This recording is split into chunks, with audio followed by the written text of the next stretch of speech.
Hola! So today we are talking about addiction, my struggle with addiction, my battle with addiction, or whatever it is that you want to call it. Fell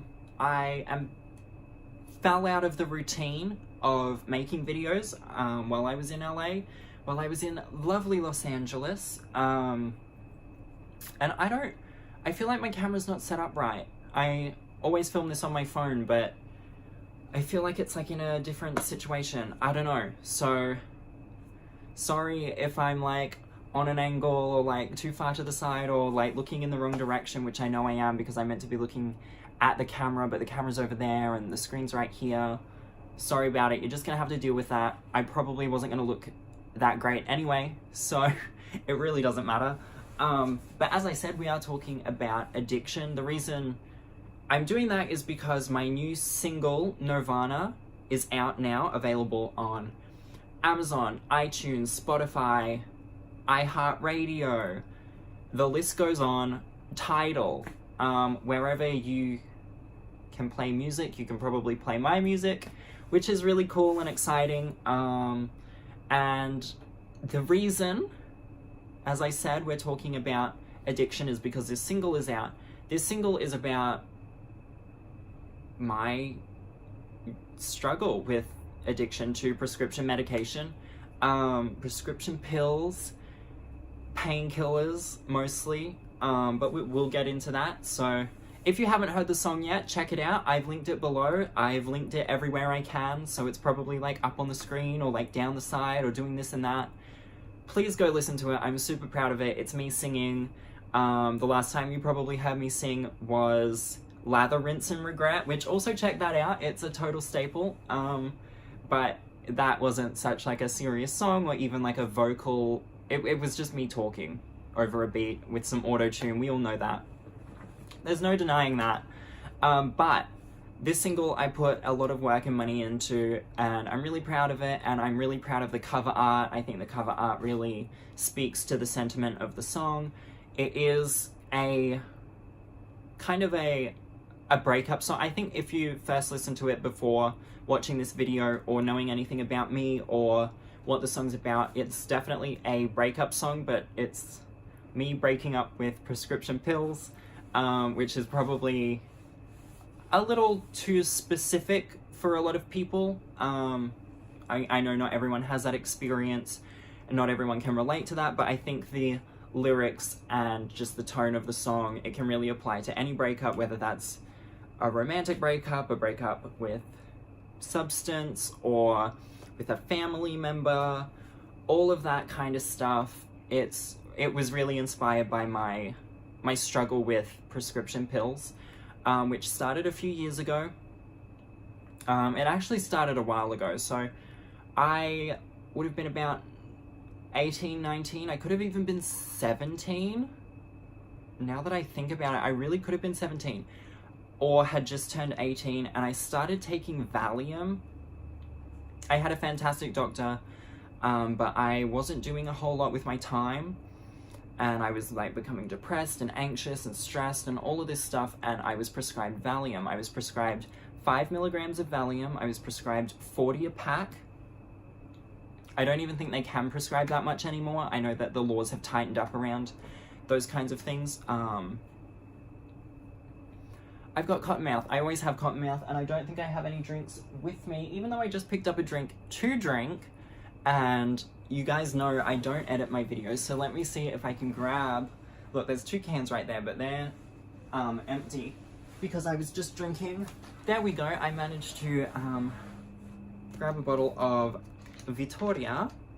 Let me just have a swig before I continue the story of my addiction and my Valium prescriptions and all of that stuff.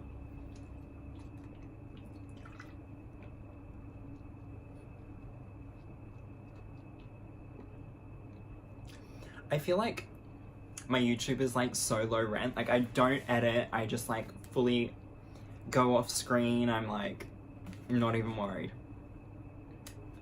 One more swig before we continue.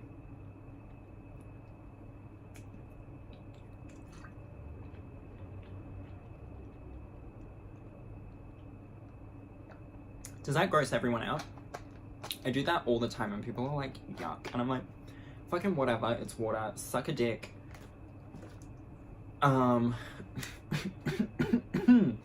Anyway. So when I was about 17, I would have just turned 18 or turning 18, that kind of time frame. I was prescribed Valium, as I said, 5 milligrams, packets of 40s. They can't do that anymore, but at the time they could, or maybe they couldn't, and I don't know.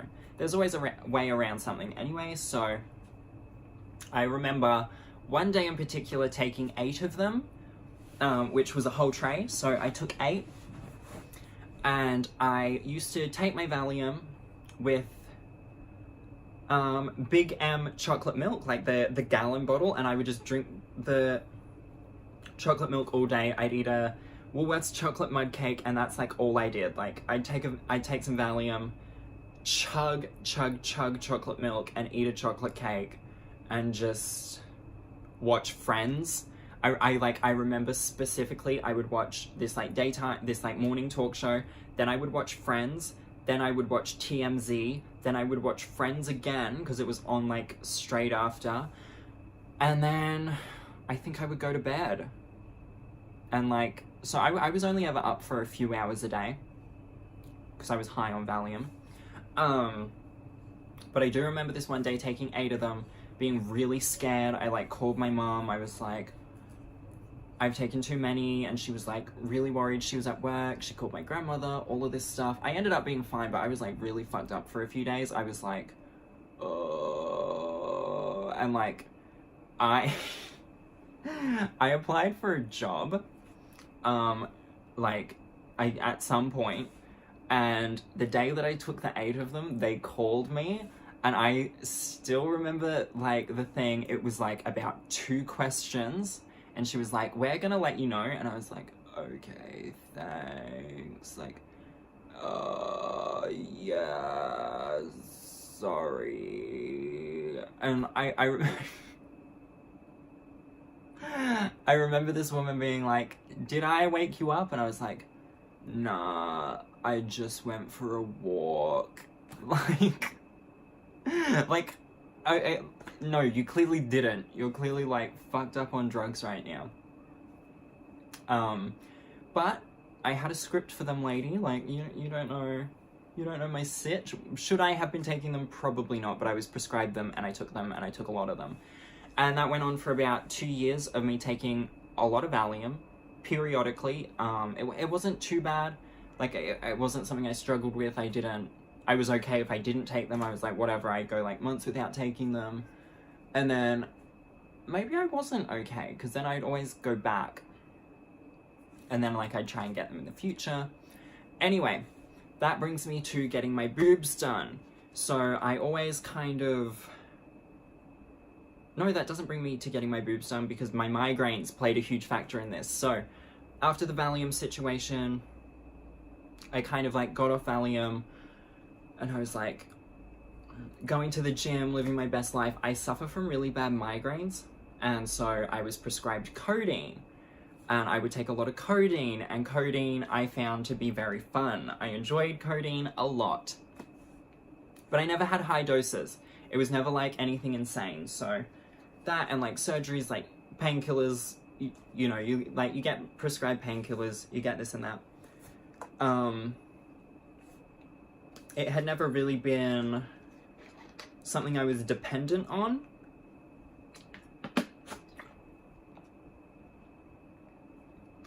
And I had a routine where I wouldn't take any painkillers, I wouldn't take any codeine, or Misindol. There was Misindol as well.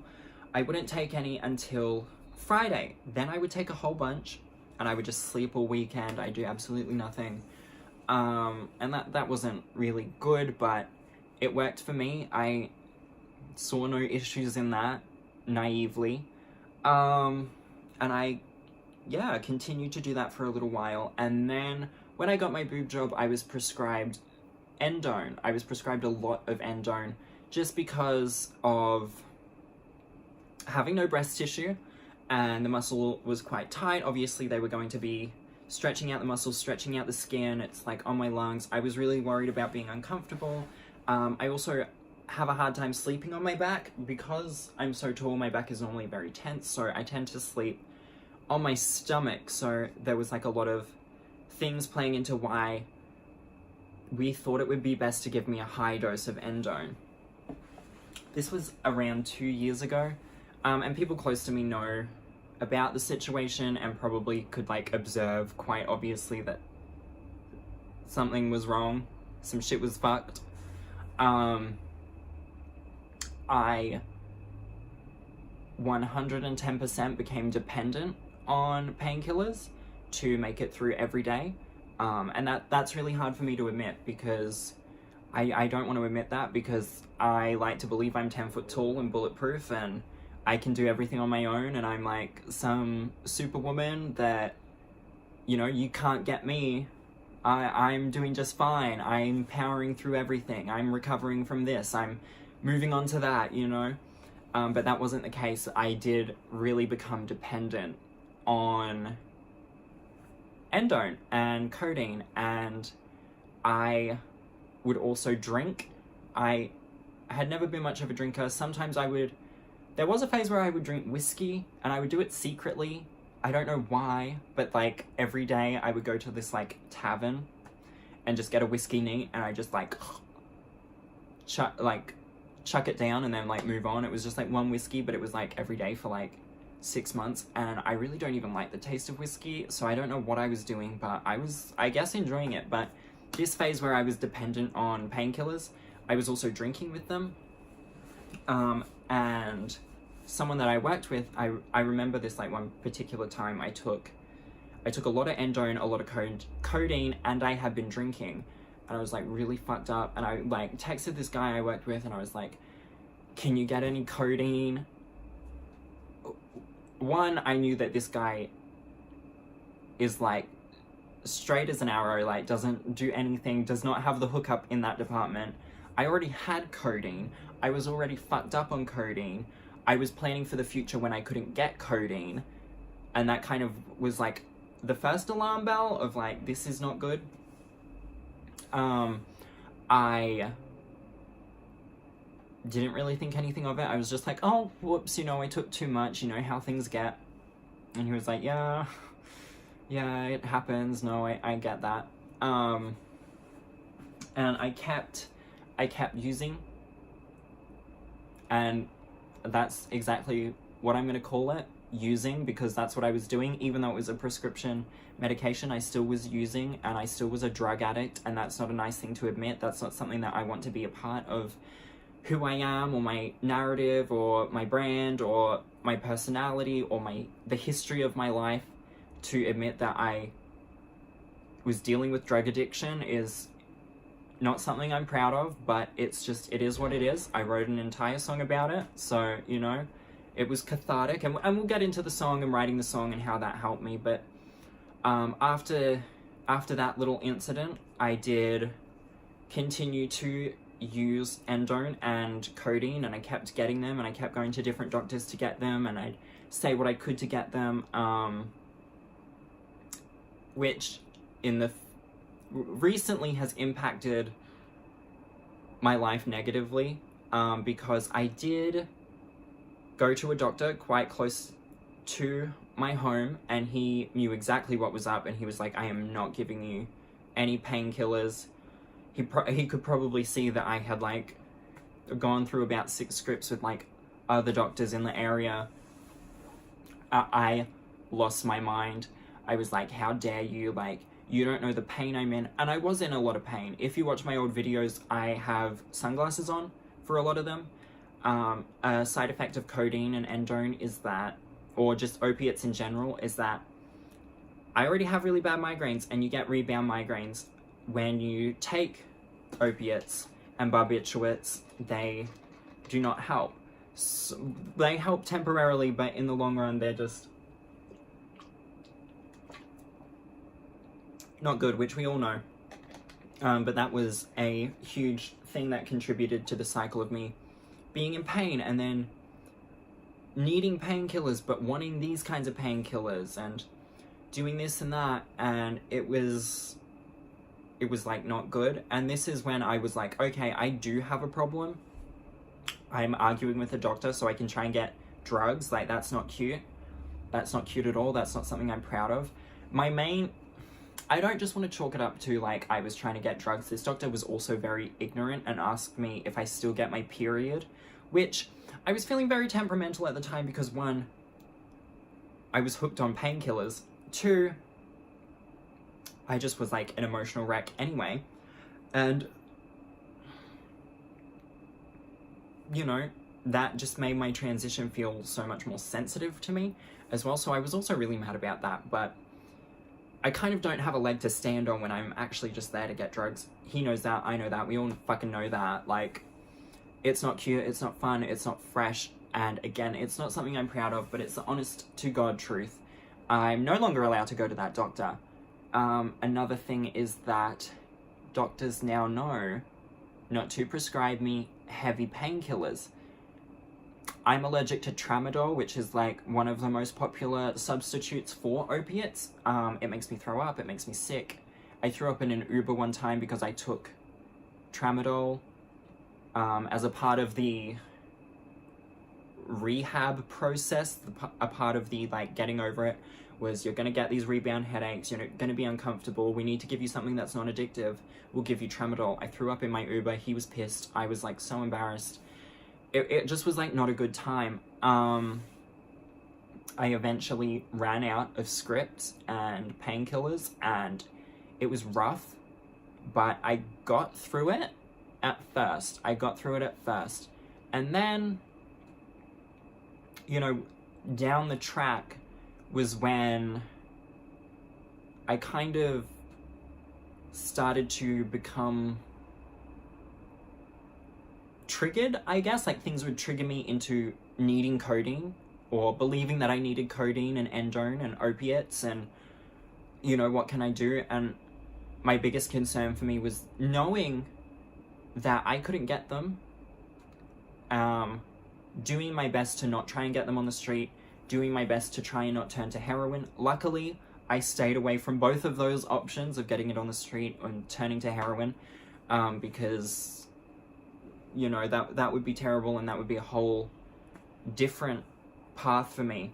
There has been articles in the past about my problem, my addiction, and that is embarrassing to have my family read that and my friends read that, and just people be able to find that when it's not in my own words, or it's my own words being twisted into a narrative.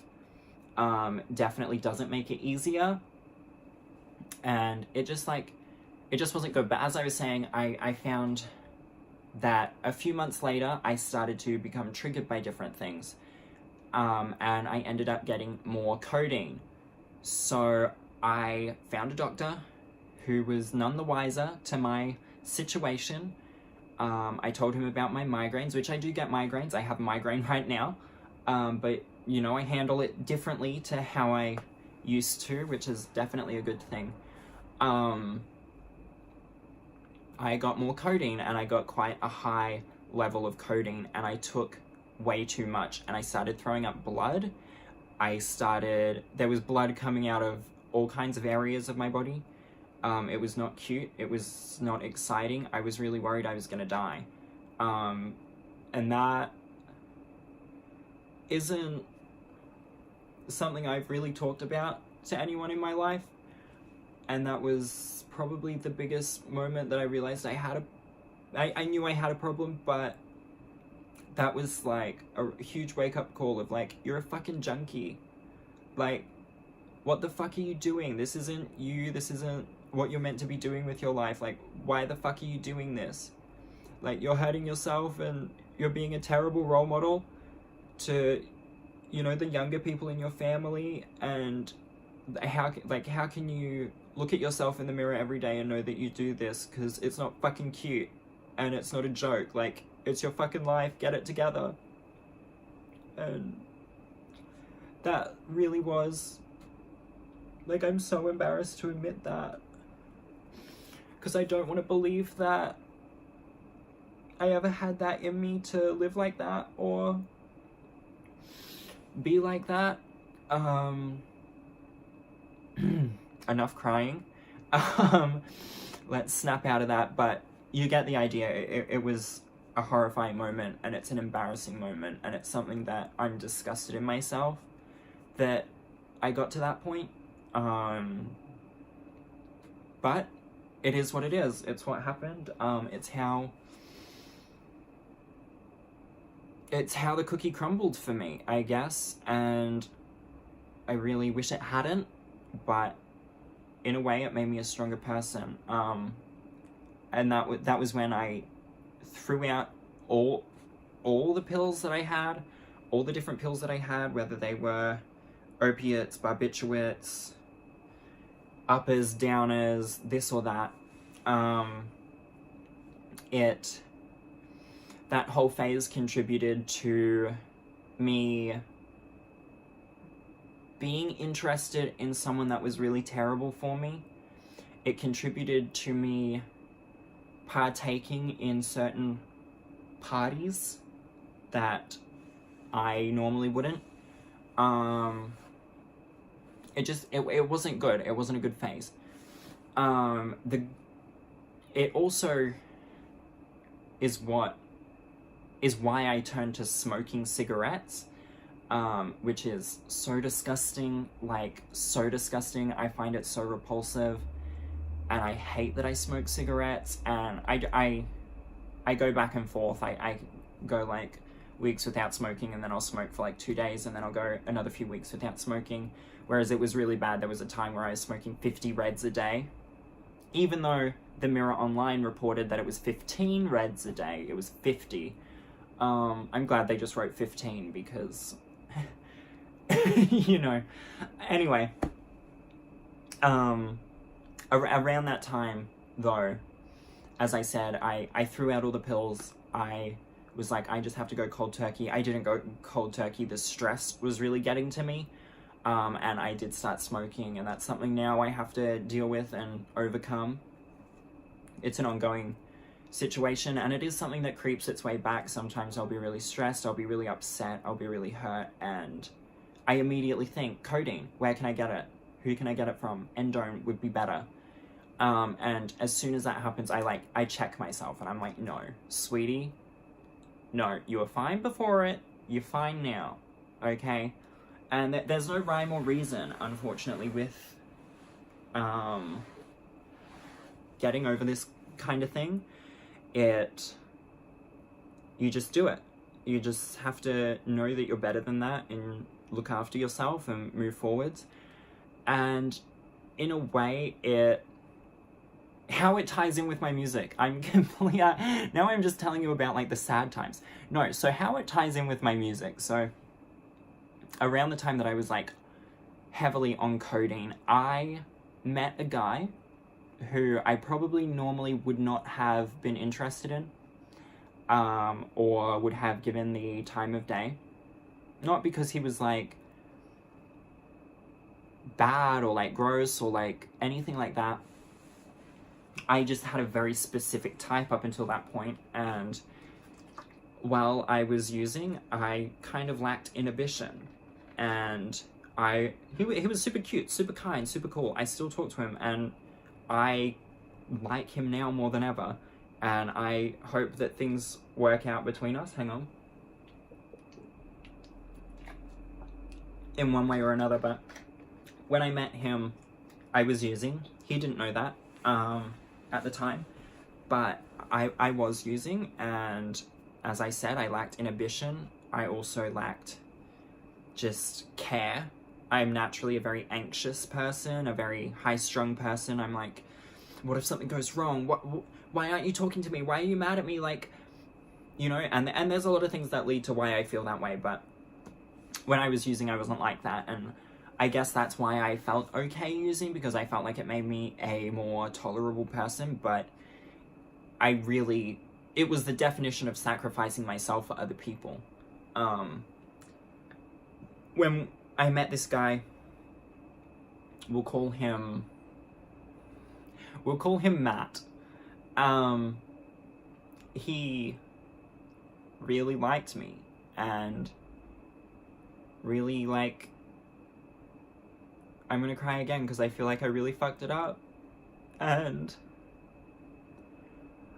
I wasn't really a good person, and he saw the best in me, and he wanted me to do better for myself, and he encouraged me to get help and to stop using, and he did that, and it wasn't for him. It wasn't to remove guilt if something happened to me. And at the time, I really didn't care about him.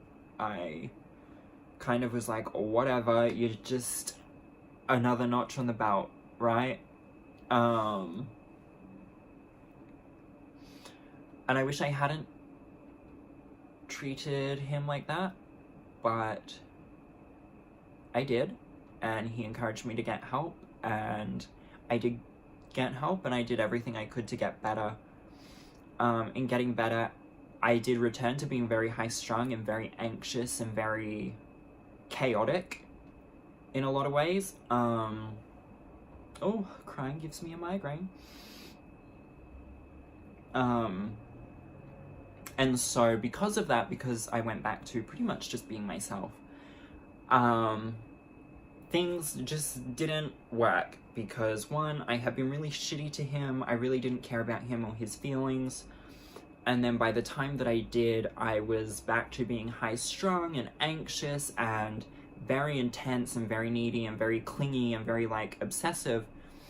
And also it was intensified as, like, a rebound of, like, giving up. So there was a lot of things that played into that.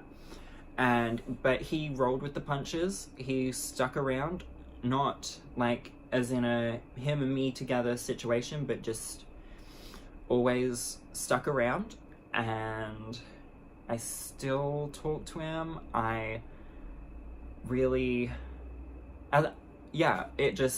he's a very laid back person, and he's very relaxed, and he has a lot of things to experience and to learn and all of that. So it just didn't work out for a few different reasons. But he made sure I got help and made sure I did better for myself. And that is something I can only continue to thank him for, because that's really fucking cool, you know? And he's a cool guy, and I didn't always treat him like a cool guy. I kind of treated him like a fucking loser. And that's really unfair.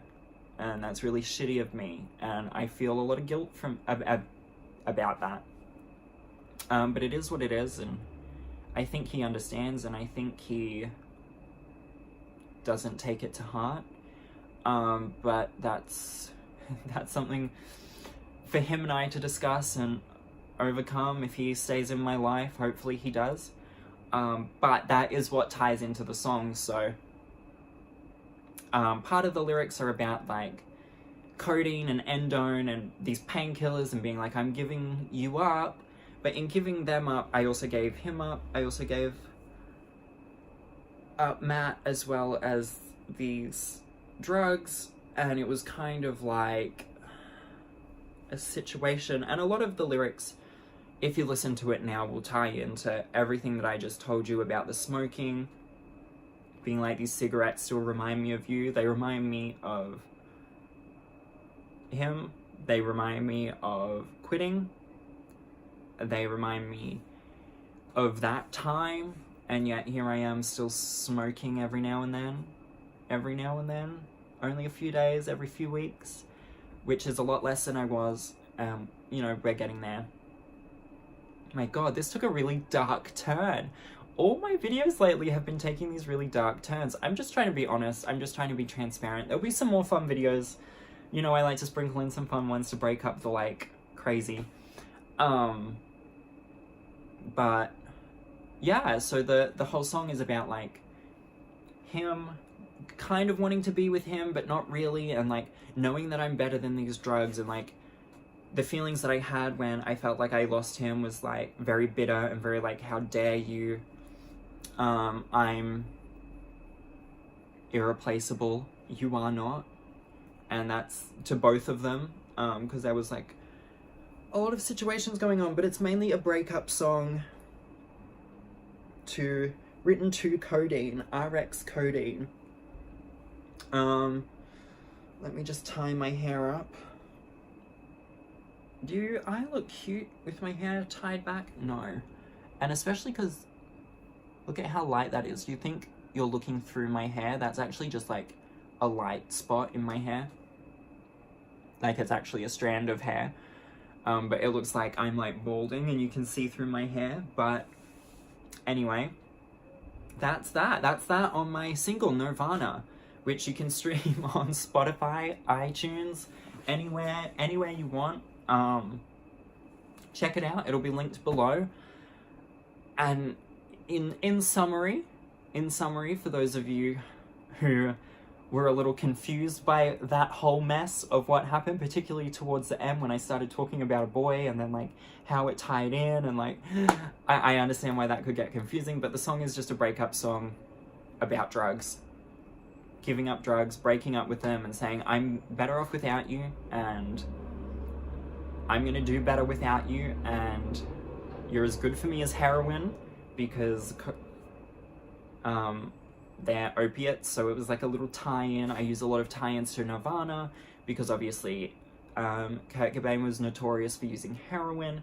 Not that I was using heroin, I know, but you know, there's just those tie-ins that I like to make a lot of tie-ins. Anyone that knows me knows that. This has been a 30-minute video. I'm so sorry. I'm sure you didn't sign up for this. In summary, listen to my new song Nirvana on Spotify and iTunes. I would really appreciate it. I'm really proud of it. It was a very emotional writing process, but it was important for me to tell that story and for me to be able to close that door and move on with my life and say, it is what it is. It happened how it happened. I need to do this like little cathartic, artistic moment so I can get through it. And yeah, I think I've really made a huge change in my life, and for the better. And Matt is still around, only just. He dips in and out of my life, and he's really cool. And he's probably watching this, and you know exactly who you are. Matt. Stick around, please. I know this is a weird way to tell you. Anyway. Thank you so much for watching. Like and subscribe, follow me on Instagram, listen to my music, stay tuned for another video. You know the drill. And I'll be back at some other point. Bye!